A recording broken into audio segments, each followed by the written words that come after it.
24 जून 2022 की रात आगरा के नगला मवती इलाके में बनी ओम श्री प्लैटिनम सोसाइटी की शांति अचानक टूट गई। सिक्योरिटी गार्ड रामू की चौकी पर बैठे बैठे आंखें झपक रही थीं जब अचानक एक जोरदार धमाका सुनाई दिया।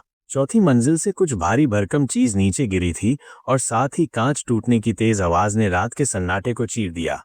रामू का दिल धक से रह गया। उसने तुरंत टॉर्च उठाई और आवाज की दिशा में दौड़ा। सोसाइटी के लोग भी अपने अपने फ्लैट से बाहर निकल आए, कुछ डर से कुछ जिज्ञासा से। जैसे ही रामू और बाकी लोग उस जगह पहुंचे जहां से आवाज आई थी, उनके पैर ठिठक गए। वहां कोई सामान नहीं, बल्कि एक युवती की लाश पड़ी थी, खून से सनी। उसके हाथ रस्सी से बंधे थे। पास में दो लोग घबराए हुए उसकी रस्सियां खोलने की कोशिश कर रहे थे। भीड़ में से किसी ने चीख कर कहा, ये तो रितिका है, चौथी मंजिल की। लोग स्तब्ध थे। कुछ ने तुरंत पुलिस को फोन किया तो कुछ रितिका को पहचानने की कोशिश में जुट गए।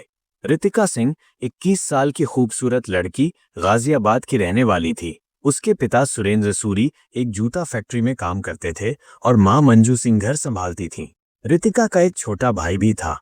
रितिका की सुंदरता की चर्चा हर जगह थी। उसने इंग्लिश मीडियम स्कूल से 12वीं पास की थी और बीएससी में दाखिला लिया था। बचपन से ही वो अपनी नानी के घर फिरोजाबाद जाया करती थी।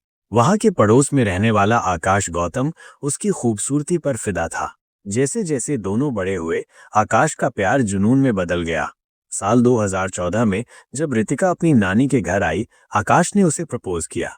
रितिका ने उसे साफ मना कर दिया क्योंकि वो उसे सिर्फ दोस्त मानती थी। लेकिन आकाश का जुनून रुका नहीं।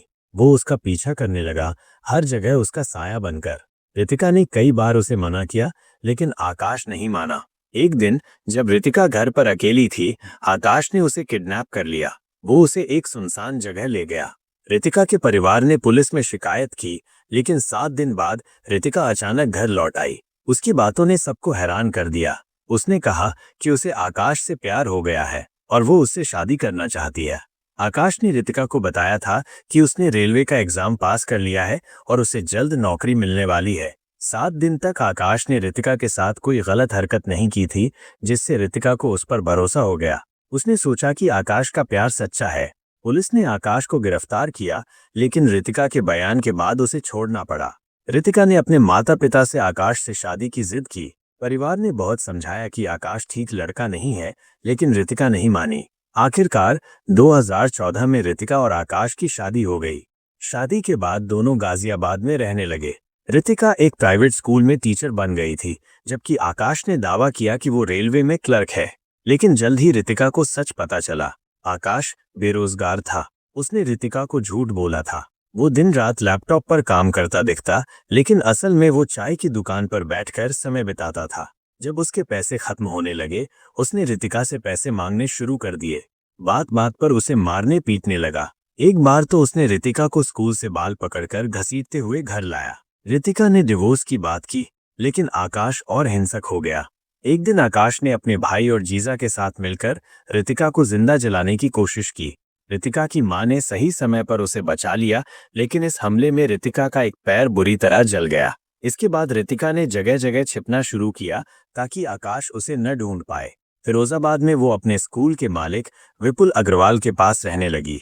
विपुल ने बताया कि उसकी अपनी पत्नी से अनबन है और वो अकेला रहता है। धीरे धीरे रितिका और विपुल के बीच नजदीकियां बढ़ीं।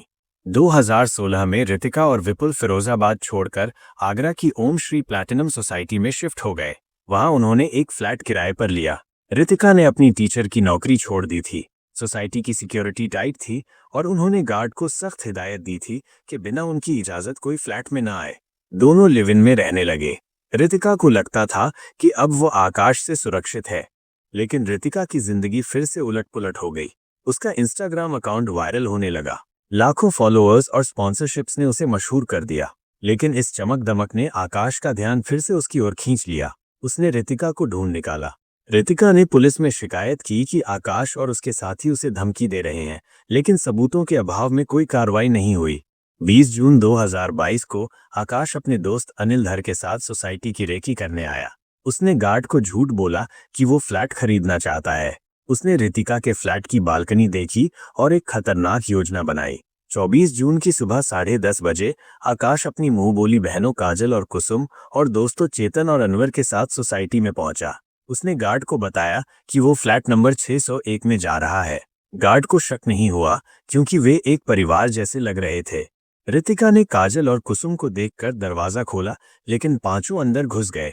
उन्होंने रितिका और विपुल को पीटा और रस्सियों से बांध दिया। विपुल को बाथरूम में बंद कर दिया गया। आकाश लगातार फोन पर किसी से बात कर रहा था, जो उसे हर कदम की हिदायत दे रहा था। रितिका ने आकाश के साथ जाने से मना किया। गुस्से में आकाश ने उसके गले में कपड़ा बांधा और उसे बालकनी की ओर घसीटा। रितिका की चीखें गूंजी। वो अपने छोटे भाई को पुकार रही थी, लेकिन आकाश ने उसे बेरहमी से नीचे फेंक दिया। आकाश ने अपने मास्टरमाइंड को फोन कर बताया कि काम हो गया। वो नीचे पहुंचा और रितिका के हाथों की रस्सी खोलने लगा। इधर विपुल ने बाथरूम की खिड़की तोड़कर पड़ोसियों को बुला लिया। भीड़ इकट्ठा होने लगी।